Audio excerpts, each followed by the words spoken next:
Di hiji kampung aya ece-ece nu kacida riweuh jeung rempongna, nyaeta Ce Siti, Ce Asih, Ce Nani, jeung Ce Dewi.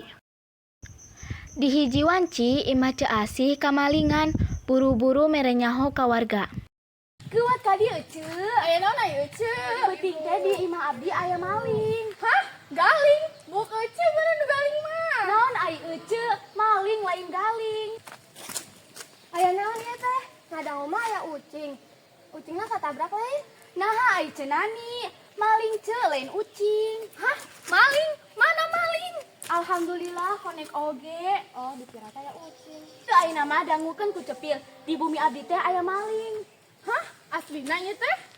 Duh, aya naon ieu teh Ece? Ngobrol teh naon ieu teh?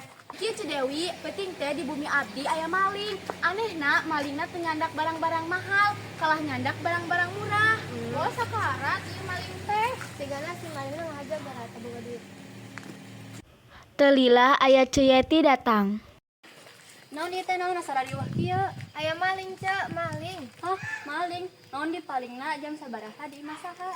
Jadi penting Ce Asih ngajelaskeun kajadianana. kieu ayeuna mah urang laporkeun bae ka BRT. Hayu Tuluy para warga ka imah Bu RT, ngalaporkeun Ce Asih nu kapalingan. Jadi kitu Bu RT. Leuleuh keur nyatain Ce Asih teh. Kumaha nya Bu carana eta newak maling teh mun meresahkan pisan? Kieu we ke penting urang coba masang perangkap. Ce Asih simpen barang-barang nu halus, ke si maling datang, urang coba newak kebarengan. Tah kitu we kerong kumpul di imah Ce Asih. Ya. Tapi punten Ece, abdi teu tiasa mergok eta maling. Kumargi aya rapat desa. Burit-burit, ece-ece rempong tos di bumi Ce Asih. Tos 2 jaman maranehna nungguan maling. Ece-ece geus baroseneun. Pang-pang namah Ce Dewi nu pangpayuna nundutan. Duh atuh Siti urang ini kacai. Hayu atuh. Ayo. Tuluy, Ce Dewi jeung Ce Siti indit ka pancuran nu aya di gigir imah Ce Asih. Pas di luar, Ce Siti ningali aya jelema nu keur kakorotak di tukangeun imah Ce Asih. Ce itu tingali aya jalmi. Mana teh aya oge ah. Itu tingali yuk. Hayu urang teruskeun ka Ce Asih. Ayo. Ce Siti jeung Ce Dewi henteu jadi kacaina. Maranehna tuluy ngageruan Ce Asih jeung Ce Yeti lalaunan. Ce itu tingali aya jalmi tukangeun imah. Wah mana? Hayu atuh urang sampeurkeun sampai lalaunan. Oh, ngeunah teh nyata jambu, kabita teh di kamari. Ece-ece nyamperkeun jelema anu aya di tukangeun imah lalaunan. Aripak teh bener, jelema eta teh keur kura-koreh jeung luak liuk jiga neangan barang jang dipaok.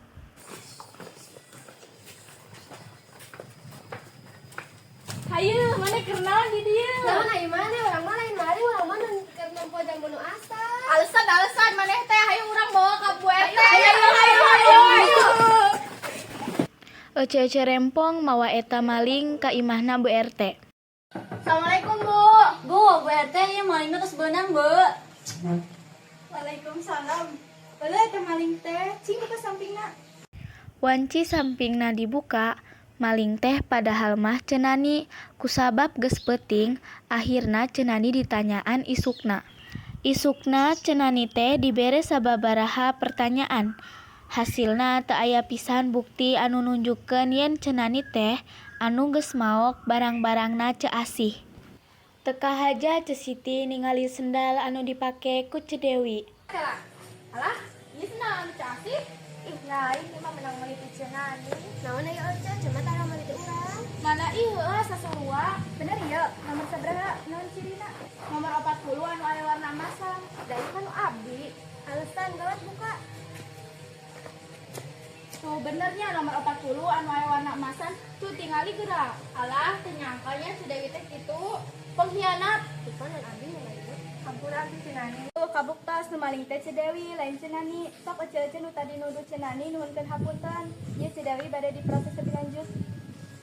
Nya saya adi kitu mah hatur nuhun Bu RT. Ya sami-sami abdi teu payun ya. Nuhun. Ce Nani abdi nuhunkeun dihapunten nya. Nuhun abdi ge.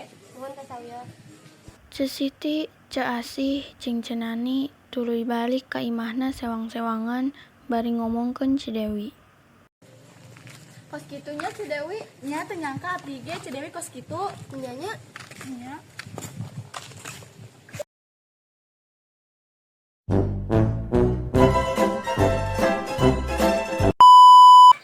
Yuk guys.